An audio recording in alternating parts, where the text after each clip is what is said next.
The close collaboration with organizations of persons with disabilities will ensure mainstreaming of lived experiences in its initiatives.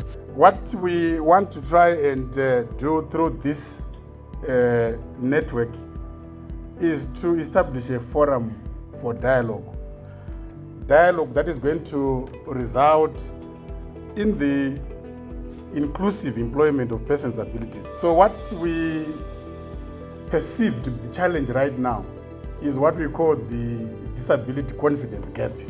That is what we have on both the supply side, that is on the side of business, our employers, and so on. And then even on the demand side, the persons with the disabilities themselves, they also have that challenge, the confidence gap, in preparing themselves for the open labor market.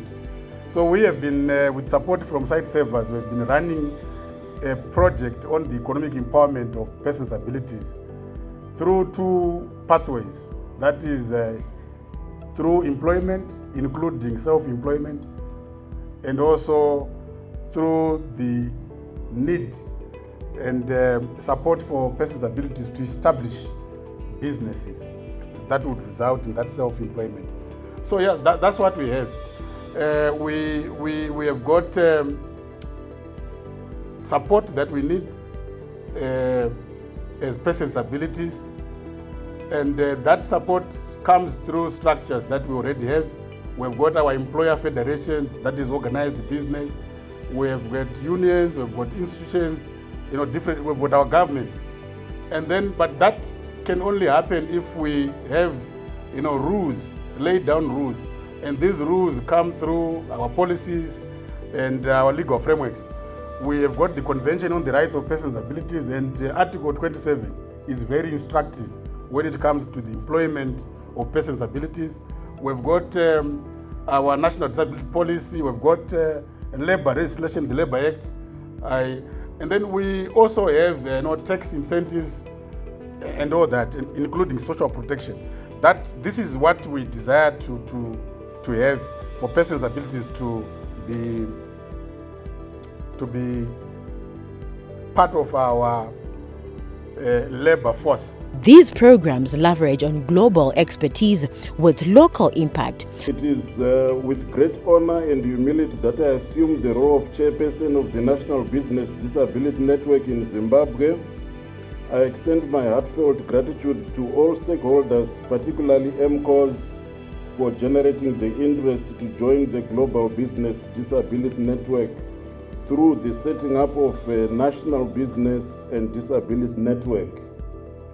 ILO, Organization of the People with Disabilities, site servers for their unwavering commitment to advancing disability inclusion in the private sector.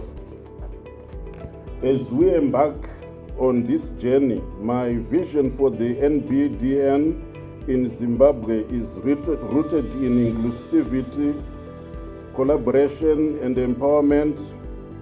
Our network will serve as a beacon of hope, fostering a culture of respect, equality, and accessibility for persons with disabilities within the business community. This network aligns with Zimbabwe's National Development Strategy 1, the National Disability Policy, and the UN Convention on the Rights of Persons with Disabilities, ratified in 2023. It also supports sustainable development goals on promoting productive, inclusive employment for all. It is with great pleasure and honor that I stand before you today at the launch of the National Business and Disability Network in Zimbabwe.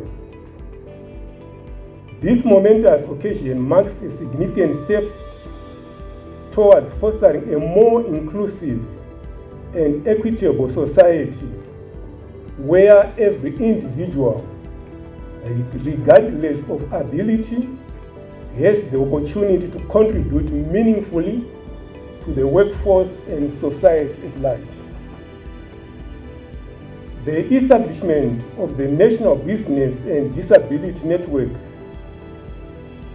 aligns with the core principles of inclusivity, diversity, and equality that are enshrined in our national development frameworks, such as the Constitution of Zimbabwe,